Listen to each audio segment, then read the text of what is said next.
मेरे बच्चे, तुम्हारी पुकार मुझ में तक पहुंच चुकी है। अब तुम यही सोच रहे हो ना कि यदि तुम्हारी पुकार मुझ में तक पहुंच गई है तो मैं चुप क्यों हूँ? तुम्हारी पुकार को सुनने के बाद मैं तुम्हारी समस्या को समाप्त क्यों नहीं कर रही? सुनने के बाद मैं तुम्हारी समस्या को सवाल बार बार उठ रहा है और तुम्हारा मन विचलित हो रहा है।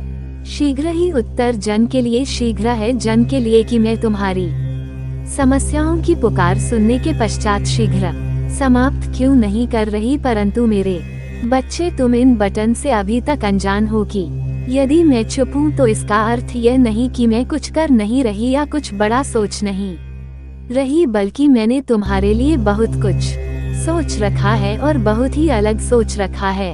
इसके लिए ही मैं तुम्हें तैयार कर रही हूँ। तुम्हारी परीक्षाओं के उपरांत ही मैं तुम्हें उसे मंजिल पर अवश्य ही पहुँच दूंगी। जी, मंजिल पर तुम पहुँचाना चाहते हो, परंतु उसके लिए तुम्हें पूर्ण रूप से तैयार होना होगा। तुम्हें अपने अंदर इतनी शक्ति विद्यमान करनी होगी कि मैं जब तुम्हारे जीवन में चमत्कार करूं तो तुम उसे देखने के लिए फौरन तैयार रहो। तुम्हारी परीक्षाओं के पीछे तुम्हारा सुनहरा भविष्य जो मैं अब तुम्हें दे रही हूँ, तुम्हारे आसपास के किसी भी व्यक्ति को तुम्हारे कारण कष्ट न हो तो तुम स्वयं को भाग्यशाली समझना। तुम्हारे अच्छे दोनों की शुरुआत हो चुकी है, परंतु इसके साथ साथ मेरे बच्चे ये याद रखना है, मैं तुम्हारे साथ हूँ। तुम्हारे सामने ना सही परंतु तुम्हारे आसपास हूँ।